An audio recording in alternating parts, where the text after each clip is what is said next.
원달러 환율이 오르는 게 좋을까요? 떨어지는 게 좋을까요? 잘 모르겠죠. 왜 그러냐면은 그 어떤 경우에도 수익이 발생하기 때문이에요. 진짜 도박을 하면서 도박과 투자의 차이를 깨닫게 됐거든요.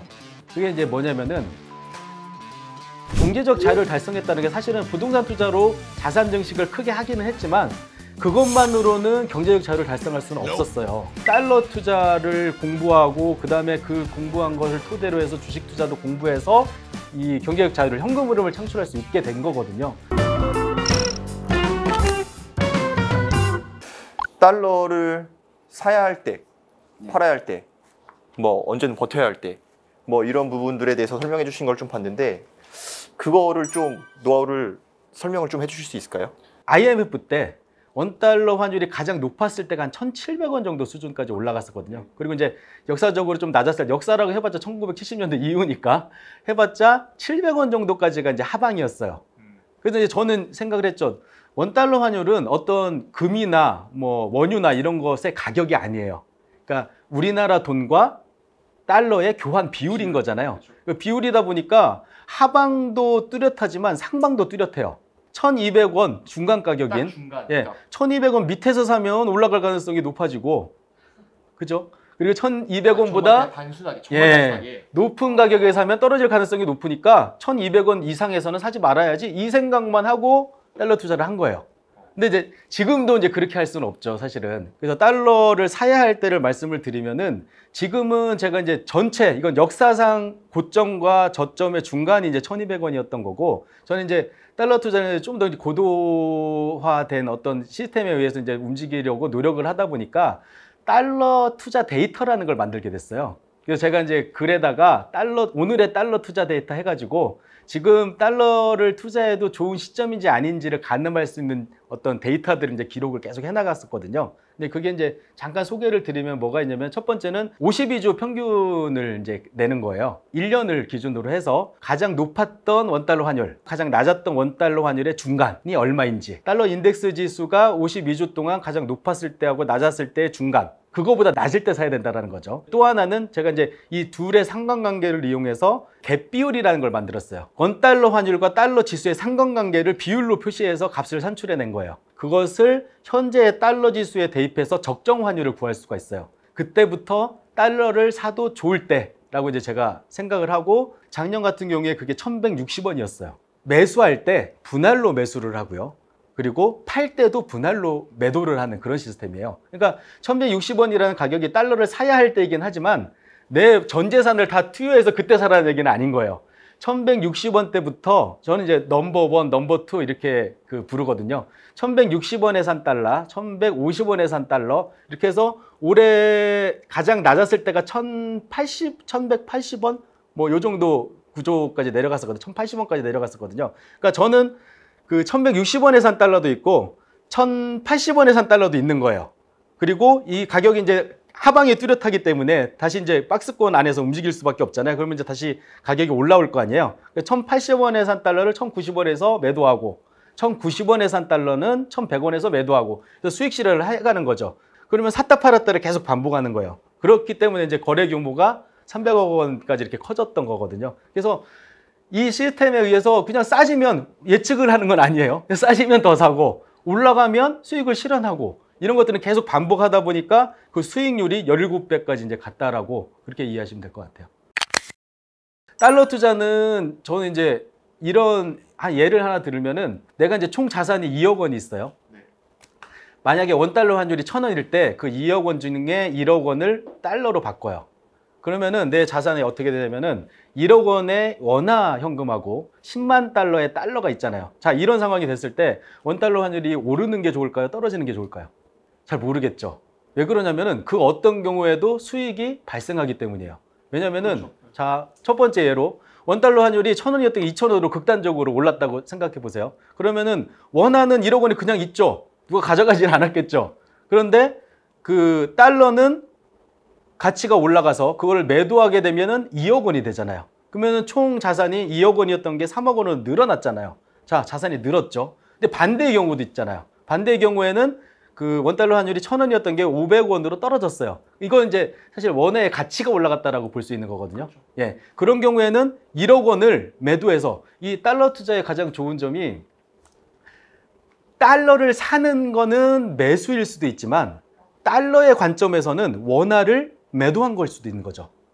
예, 그 반대의 경우도 그렇고. 그러니까 어느 상황에서도 투자가 이루어지는 구조인 거예요. 아까 다시 말씀드리면 500원이 되는 상황에서 달러의 가치가 떨어지고 원화의 가치가 높아졌으니까 가치가 낮을 때 산 것을 가치가 올랐을 때 파는 게 투자잖아요. 원화의 가치가 올라갔으니까 파는 거죠. 원화의 매도는 달러의 매수를 의미하죠. 그러면은 결국 나는 맨 처음에 1억 원의 원화와 10만 달러의 달러가 있었는데 그때가 되면은 30만 달러의 달러가 생기는 게 되는 거거든요. 그래서 이제 제가 이걸 이제 롱숏 전략이라고 하는데 저도 이제 하면서 알게 된 거예요. 아, 이게 내가 하는 게 롱숏 전략이구나. 그 어떤 상황에서도 돈을 버는 거예요. 그래서 저는 이제 개인적으로는 원달러 환율이 오르는 것보다 떨어지는 걸 되게 선호하는 편인데 왜냐하면 제가 아까 말씀드렸던 것처럼 제 전체 자산에 아까 뭐 70억 원 말씀하셨는데 거의 한 70%, 80%는 부동산 자산이에요. 원화 베이스의 자산이에요. 원달러 환율이 떨어진다는 거는 원화 가치가 올라갔다는 걸 의미하고 저는 원화를 더 많이 들고 있잖아요. 어떠한 상황에서도 원달러 환율이 떨어져도 저는 더 좋아요. 왜냐하면 그 원화 베이스의 자산을 팔아서 만약에 미국으로 이민을 간다라고 해볼게요. 예, 저는 더 큰 집을 살 수 있는 거죠. 말하자면. 그래서 이 달러 투자는 안정적이라고 말씀드렸던 게 이제 이런 이유도 있는데 원달러 환율이 오르던 내리던 오르면은 달러 자산의 가치가 올라가서 수익을 얻고 떨어지면 원화 자산의 가치가 올라서 수익을 얻는 뭐 양방의 그 수익을 얻을 수 있는 구조가 가능하다라는 그런 점이 있거든요. 그러면 다음 질문 한번 넘어가 볼게요. 책 내용 보다 보니까 달러를 직접 사지 않더라도 아까도 잠깐 언급해 주셨듯이 약간 간접적으로 투자할 수 있는 상품들이 있다고 하셨잖아요. 그거 간단히 좀 소개 좀 ETF나 뭐 이런 거. 추가 투자라고 얘기하는 게 좋을 것 같아요. 제가 이제 여기 책에 소개한 것 중에는 두 가지가 있는데 제가 이제 달러 투자를 처음 아주 공격적으로 했던 그 시기에 공격적으로 할 수 있었던 이유 중에 하나가 그 금리에 있었어요. 그러니까 2018년도에만 하더라도 국민은행을 기준으로 해서 원화를 1년 동안 정기예금에 가입하면 그 이자율이 한 1.5% 정도였었던 때였어요. 그런데 내가 그걸 달러로 바꿔서 달러 정기예금에 넣어 놓으면은 2%가 넘었었어요. 그리고 심지어는 이제 요즘 이제 파킹 통장이라고 하죠. 그 이틀 이상만 정기예금에 넣어놔도 일할 계산해서 수익이 나와요. 달러 같은 경우에는. 만약에 내가 2%의 손실을 보게 되는 상황이 발생했다라고 해봐요. 그러면 정기예금에 넣어 놓는 거예요. 1년 기다리면 원금을 복구하는 그런 구조가 되는 거예요. 그래서 제가 어떤 경우에는 너무 비싸게 산 거예요. 달러를. 그 와중에서도. 지금 봐서는 싼 거지만 비싸게 사서 이거 수익 실현하기에 넘버 1, 2, 3, 4, 5가 있으면 지금 한 뭐 7까지 갔는데 1, 2 산 거는 이제 수익 실현이 되게 멀 거 아니에요. 이런 애를 정기예금에 넣어놨더니 어느 순간 손실분이 정기예금 이자분이 손실분을 뭐 상회하는 이런 상황도 만들어졌거든요. 근데 이제 지금은 이제 그게 불가능해졌잖아요. 그래서 제가 고민을 하다가 비자발적 장기 투자를 하게 되는 이런 달러를 어디에 놓으면 정기예금이 일단 지금은 안 되고 이제 나중에는 가능하겠죠. 금리가 올라가면. 고민을 하다가 이제 발견해낸 게 미국 월배당 ETF였어요. 그리고 그 이후에 이제 또 발견한 게 미국 월배당 리츠라는 건데 얘는 뭐냐면은 내가 그 ETF 상품을 사면은 매월 배당을 해줘요. 안정적으로. 그리고 이제 주가 변동치도 크지가 않아요. 그것들은. 그러니까 약간 정기예금보다 약간 위험하고 수익을 더 주는 뭐 그 연리로 한 5% 정도의 수익 추구가 가능하거든요. 달러 투자의 강점 중에 하나가 패자 부활전이 가능하다라는 거예요. 그러네요. 달러를 투자해놨다가 물렸다 하면 그 달러를 가지고 다른 투자를 할 수 있는 거죠. 예, 심지어 미국 부동산을 사거나 아니면은 ETF를 사서 매월 배당을 받아서 버티는 거죠. 그러니까 기회비용을 갖다가 아낄 수 있는 그런 구조가 되는 거죠. 그러면 마지막 질문 한번 드려볼게요.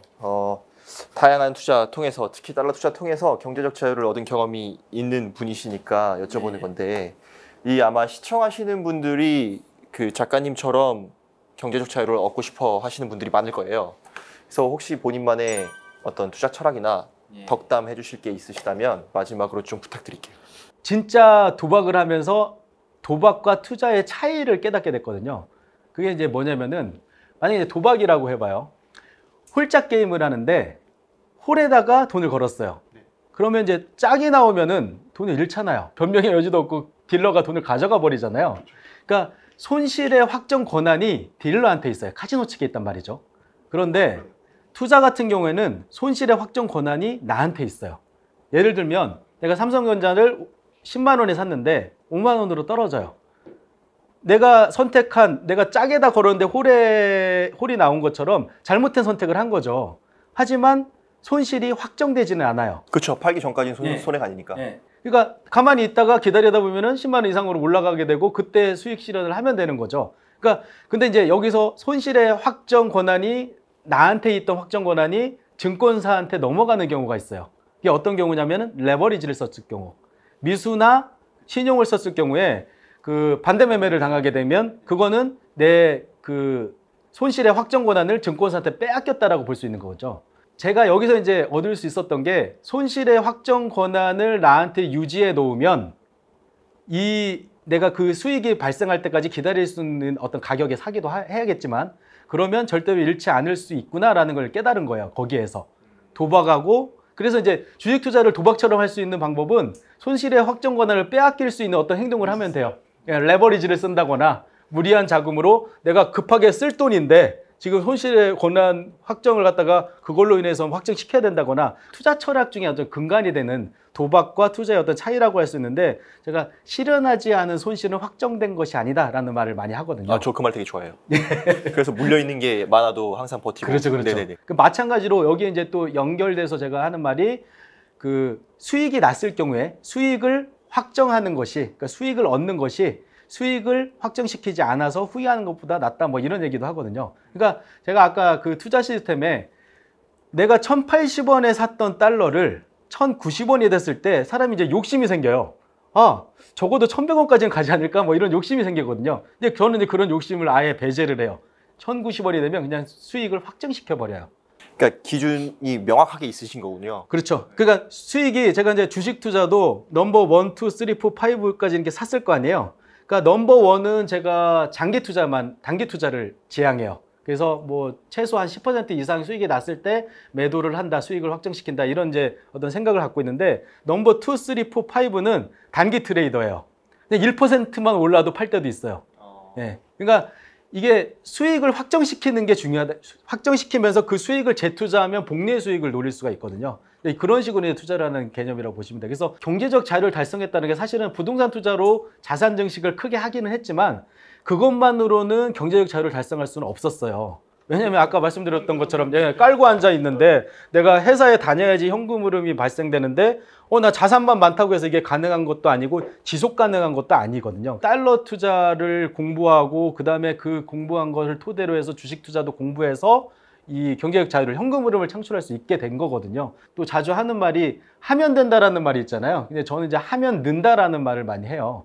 그래서 보통은 주식 투자라든지 이런 뭐 달러 투자 뭐 이런 게 공부하면 과연 실력이 늘고 뭐 이렇게 될까? 이거 운의 영역에 있는 거 아니야? 라는 생각을 하잖아요. 근데 제가 이제 단언코 말씀드릴 수 있는 게 제가 카지노에서 도박을 할 때도 공부를 하기 전과 이후가 달랐어요. 그러니까 공부를 하기 전에는 잃기만 했어요. 진짜. 호구라고 하죠. 무조건 돈을 단 한 번도 딴 적이 없을 만큼 잃었던 사람이 공부를 하고 연구를 하고 어떤 시스템을 적용해서 도박을 하니까 돈을 얻었어요.